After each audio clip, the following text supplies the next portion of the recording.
Hey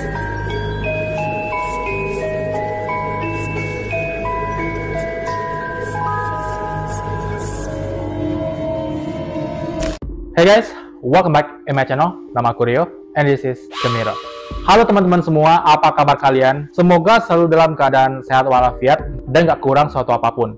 Amin. Oke, malam ini aku mau membawa sebuah topik pembahasan yang bakal merusak masa kecil kalian. Masa kecil penuh warna, penuh kebahagiaan dari Disney. Siapa di sini yang nggak tahu sama film animasi Disney Pixar, Finding Nemo khususnya? Kalau ada di antara kalian yang belum tahu, mungkin kalian baru lahir atau masih balita ya. Kayaknya anak-anak era 90 nggak mungkin nggak tahu sama Finding Nemo. Animasi terkeren tentang kehidupan biota laut, kehidupan para ikan yang super menggemaskan. Film ini dirilis pada 30 Mei tahun 2003, 20 tahunnya lalu, dan udah memenangkan banyak penghargaan. Salah satunya adalah dalam ajang Academy Award. The winner of Best Animated Feature Film,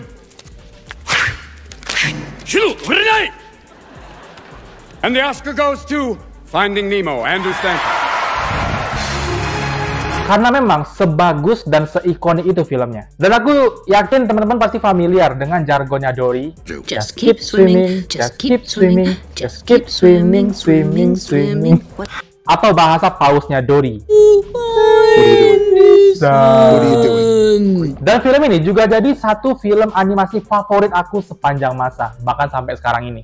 Nah, mungkin sebagian besar orang tahu kalau film-film Disney itu mengandung banyak konspirasi, memunculkan banyak teori. Dan hampir semua film animasi Disney itu punya sisi gelapnya, punya teori gelapnya. Dan Finding Nemo juga termasuk. Dan malam ini kita akan coba membahas beberapa teori-teori gelap yang mungkin nggak banyak kalian sadari di balik menghiburnya film satu ini. Dan mungkin di akhir video nanti teman-teman bakal sadar kalau film Finding Nemo atau film Disney lainnya nggak sepolos itu. So langsung aja, before video udah selesai, The Mirror mau stopnya.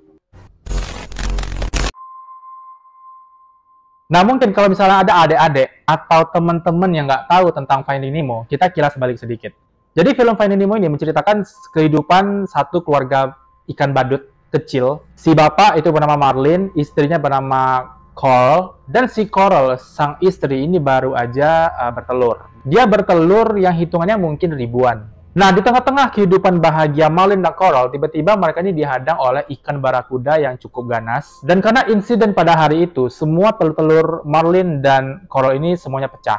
Dan Marlin menyadari bahwa ada satu telur lagi yang masih selamat dan masih hidup. Dan itu menjadi satu-satunya anak dari Marlin dan Coral yang tersisa, dan diberi nama Nemo. Suatu hari, di hari pertama sekolah, Nemo ini ditangkap oleh manusia dan dibawa ke Sydney untuk dipelihara. Dan Marlin harus berjuang mati-matian ditemani oleh Dory si ikan pelupa untuk menemukan Nemo kembali dan menghadapi berbagai rintangan di lautan untuk menemukan putranya Nemo. Nah, para fans teori, orang-orang yang suka mengulik detail-detail dari sebuah film, itu menemukan banyak easter egg dari film Finding Nemo.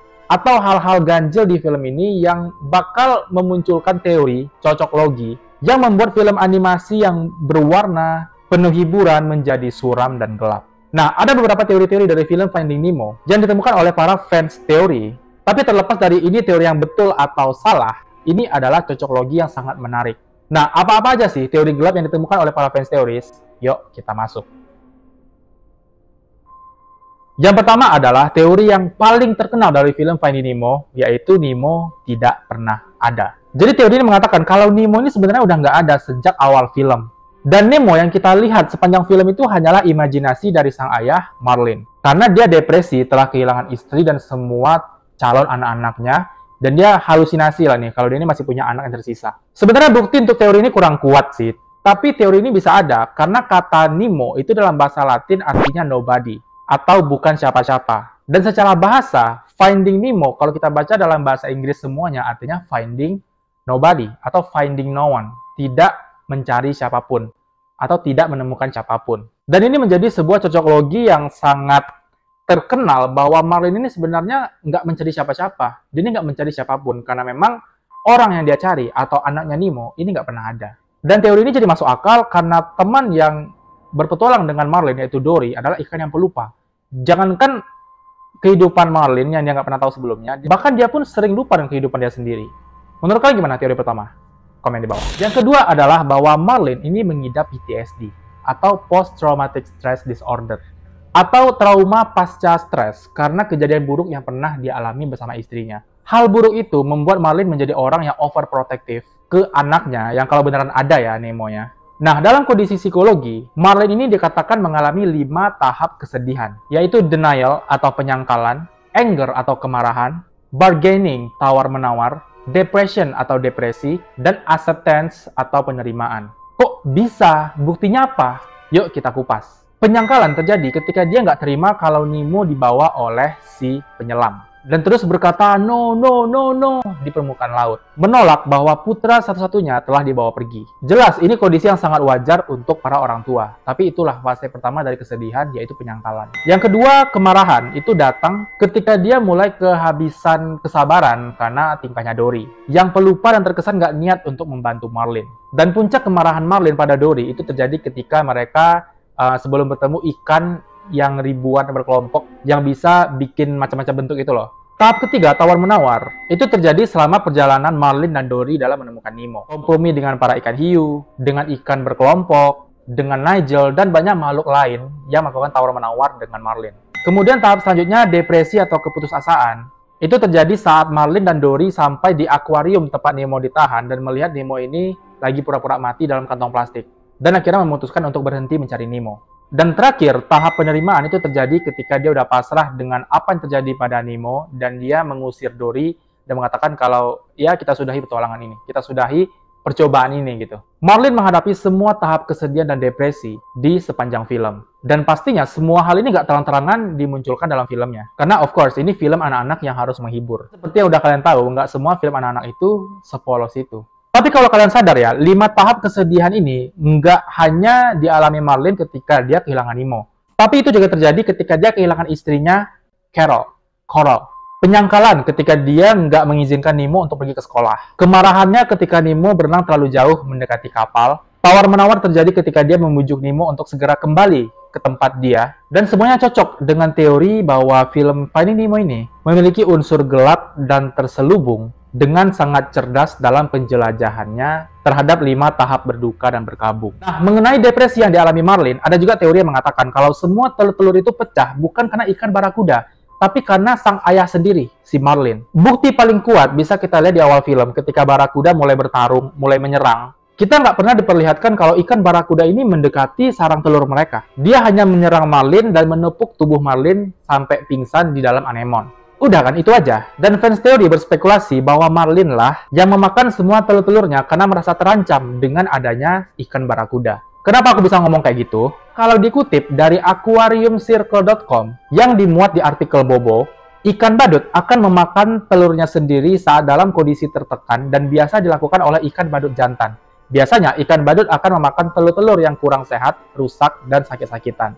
Fakta ini juga menguatkan dugaan bahwa Nemo sebenarnya udah nggak ada karena dimakan oleh ayahnya sendiri. Karena Nemo punya sirip yang rusak, atau dengan kata lain, cacat.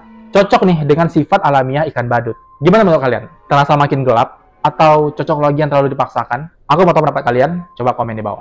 Yang ketiga adalah karakter-karakter depresi dalam film Finding Nemo. Selain Marlin yang mengalami depresi dan PTSD, Dory juga salah satu ikan yang memiliki penyakit kejiwaan, yaitu ADHD.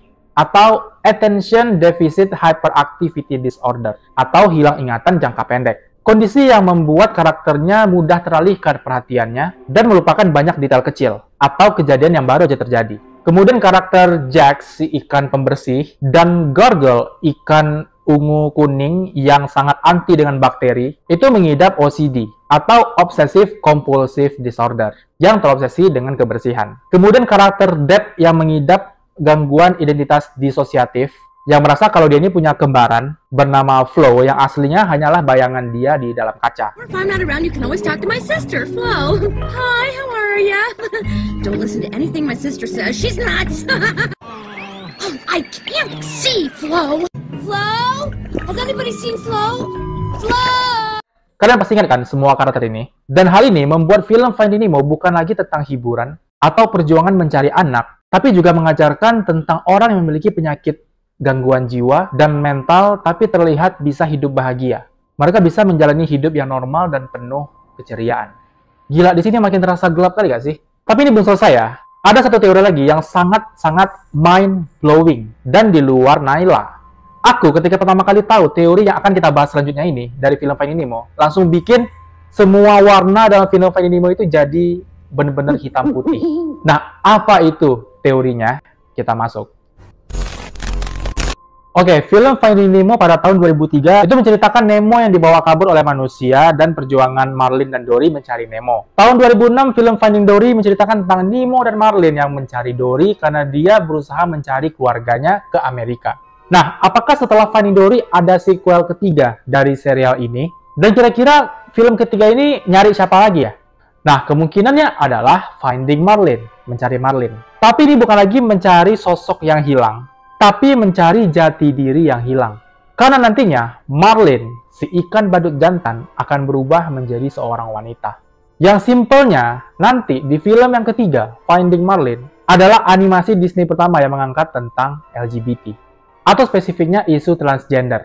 Dan yang lebih gelapnya lagi nih, Marlin si ayah dengan Nemo anaknya akan berhubungan untuk membuat keturunan mereka selanjutnya. What?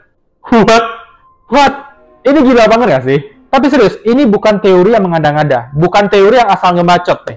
Karena teori kali ini didasari oleh fakta dari ilmu pengetahuan. Dalam sebuah wawancara, sang sutradara atau kreator dari film Finding Nemo, yaitu Andrew Stanton, dia mengatakan bahwa semua kehidupan bawah laut yang tersaji dalam film Finding Nemo dan Finding Dory itu berdasarkan ilmu aslinya yang telah dia pelajari.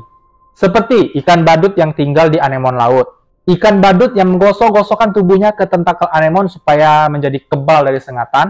Ikan badut yang punya lapisan lendir di tubuhnya yang membuat mereka kebal dengan sengatan ubur-ubur. Dan itulah alasan kenapa Marlin bisa keluar dari ladang ubur-ubur dengan selamat dan Dory tersengat. Anglerfish, ikan bawah laut di tempat yang dalam yang memancing mangsanya dengan menggunakan sulur yang bercahaya. EAC atau East Australian Current itu juga beneran ada di kehidupan nyata, yaitu arus di sisi timur pantai Australia yang mengalir ke selatan dari Great Barrier Reef atau lautan tempat Nemo dan semua ikan-ikan tinggal. Dan arus ini digunakan oleh para penyu dan ikan untuk bermigrasi. Ya walaupun aslinya nggak selaju di filmnya. Bahkan detail seperti ikan badut jantan yang bertugas untuk menjaga telur, dan ikan badut betina yang sangat agresif dan lebih pemberani daripada jantan, itu juga diterapkan di filmnya. Seperti yang kita lihat di awal film Finding Nemo, Marlin yang sangat overprotective, yang sangat parno tentang keselamatan telur-telurnya, sementara si Carol yang betina malah lebih santai, dan dia dulu yang pertama kali mencoba untuk melawan ikan barakuda, ya kan? Pokoknya hampir semua kehidupan bawah laut di film Finding Nemo itu berdasarkan pada aslinya di dunia nyata. Nah, sekarang kita coba lebih spesifik. Gimana sih kehidupan ikan badut di kehidupan nyata? Sampai-sampai ada teori konspirasi yang se-ekstrim itu. Nah, ternyata ikan badut itu berjenis hermaprodit atau memiliki kelamin ganda. Ikan badut selalu terlahir jantan, dan ketika dewasa, mereka akan berubah menjadi betina dan bereproduksi lalu bertelur. Dan kalau misalnya kita berlandaskan dengan fakta ini, berarti bisa dibilang Carol, istrinya si Marlin, itu dulunya juga jantan, dulunya juga pria. Tapi dia berganti kelamin ketika sudah dewasa. Ikan badut biasanya hidup berkelompok. Ketika dalam satu kawanan ikan badut nggak ada betina, maka ikan badut jantan yang mendominasi atau yang memiliki kuasa, dia yang paling tua, dia yang paling besar, akan berubah menjadi seekor betina. Dan ikan terbesar kedua akan menjadi jantannya. Mereka bercocok tanam, kemudian bertelur, dan muncullah keturunan-keturunan baru dari kawanan ikan badut. Nah, melihat dari film ini, di mana ikan badut yang kita tahu dalam kehidupan Finding Nemo itu hanya Marlin dan Nemo, siapa lagi yang akan bereproduksi, siapa lagi yang akan bercocok tanam, siapa lagi yang akan menciptakan keturunan baru, kalau bukan mereka berdua. Dan kembali ke fakta tadi, kalau misalnya ikan badut yang paling mendominasi, yang paling besar, itu adalah jantan yang akan berubah menjadi betina, siapa lagi kalau bukan Marlin. Dan siapa lagi kalau bukan Nemo, ikan badut terbesar kedua yang akan menjadi jantannya. Gimana ya? Ini teori yang terdengar menjijikkan, tapi ya itulah fakta ikan badut, itulah kehidupan ikan badut. Nah, kembali ke teori tadi, jika memang fakta biologi ini diterapkan dalam film sequel selanjutnya, maka franchise film ini akan menjadi film Disney pertama yang mengangkat tentang isu LGBT atau transgender, di mana akan menceritakan tentang Marlin yang akan mencari jati dirinya, karena udah waktunya dia akan berubah menjadi seekor betina. Nah, sebenarnya sifat-sifat betina ini udah ada sama Marlin sejak awal film Finding Nemo. Seperti dia sangat overprotective dan takut akan segala hal yang terjadi pada anaknya, menganggap Nemo selalu menjadi anak kecil yang harus disayang dan dimanja, dan nggak bisa apa-apa. Kayak relate nggak sih ke kehidupan nyatanya kita, selayaknya seorang ibu pada anaknya. Karena kalau ayah pada umumnya kan pengen anaknya mandiri, dia bisa sendiri, menjadi orang yang kuat. Iya nggak sih? Nah, sebenarnya proses ganti kelamin ikan badut ini nggak langsung terjadi gitu aja, nggak tiba-tiba. Ada proses yang harus mereka lalui. Tapi kalau kita lihat dari timeline kejadian ini, sejak Coral tewas, itu kan udah berjalan beberapa tahun sampai Nemo tumbuh besar dan sekolah.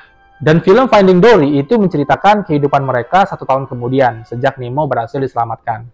Kita anggaplah Nemo berumur 6 tahun pada saat itu, dan di Finding Dory umurnya 7 tahun. Sementara usia ikan badut itu rata-rata hanya 10 tahun. Yang artinya Marlin udah memasuki usia tua. Bukankah udah waktunya Marlin menjadi dewasa yang matang dan bisa mengganti kelamin dari jantan menjadi betina? Coba, menurut kalian gimana untuk teori satu ini? Komen di bawah. So guys, jadi itulah teori gelap, teori konspirasi, cocok logi yang menurut aku sangat mind-blowing, mencengangkan. Nggak pernah terbayangkan sebelumnya kalau teori-teori kayak gini tuh ada di dalam film Finding Nemo atau Finding Dory. Film Disney loh, film anak-anak. Tapi aku sangat mengagumi kehebatan Andrew Stanton, si pembuat film ini. Kalian bayangkan aja ya, ini film animasi ikan-ikan pertama menurut aku yang sukses dan terkenal di dunia. Karena sejak film Nemo ini keluar, mulai banyak tuh film-film animasi lainnya yang mengangkat tentang dunia perikanan, dunia laut, ya nggak sih? Dan di kehidupan nyata, rata-rata kalau misalnya kita ngeliat ikan badut di akuarium, pasti bilangnya ikan Nemo. Ikan biru dengan sirip kuning, ikan Dory. Gitulah, pokoknya banyak nama-nama dari karakter Finding Nemo yang melekat di ingatan manusia yang nonton di kehidupan nyatanya. Itu keren kan? Tapi aku ingatkan lagi ke teman-teman, ini hanyalah teori gelap, teori konspirasi, teori. Itu hanyalah tumpahan isi otak orang-orang yang melakukan cocok logi. Teori, sekali lagi, ini bukan fakta, ini belum bisa dibuktikan kebenarannya, hanya teori ya. Jadi jangan dianggap serius, jangan terlalu memperdebatkan atau bahkan sampai mencaci, sampai mencela, karena ini hanya teori, anggap sebagai hiburan. Terlepas dari semua teori ini apakah benar atau salah, film ini sangat bagus, sangat menghibur dan bisa ngasih banyak nilai penting dalam kehidupan kita. Banyak memberikan nilai positif seperti kasih sayang orang tua pada anak, pentingnya seorang anak untuk nurut sama orang tua. Karena kalau kita nggak dengar kata orang tua, percayalah bakal kualat. Tuhan nggak merestui, nggak meridoi. Jalan kalian nggak akan mudah kalau orang tua nggak merestui.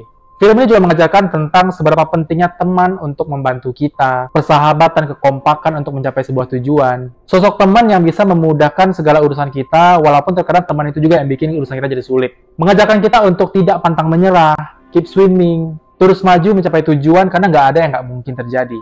Harus menghadapi ketakutan yang bersarang di kepala kita, pantang menyerah. Pokoknya banyaklah pesan-pesan yang bisa diambil dari film ini. Ini film yang sangat menghibur dan bermanfaat.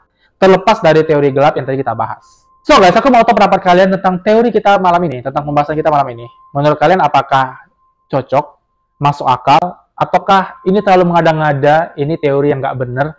Komen semuanya di bawah. Dan aku mau tahu kalau misalnya kalian tahu teori lain tentang film Finding Nemo atau Finding Dory, juga please share di kolom komentar supaya lebih banyak. So itu dulu guys, pembahasan kita pada malam hari ini. Seperti biasa, klik like-nya kalau suka, subscribe channel ini untuk berlangganan, dan klik loncengnya untuk dapat notifikasi kalau ada video baru. Jangan lupa tinggalkan komentar, kritik, dan saran untuk kemajuan channel ini, dan jangan lupa share video ini ke teman-teman yang lain. Terima kasih sudah menonton dan sampai jumpa di video-video selanjutnya. Bye guys.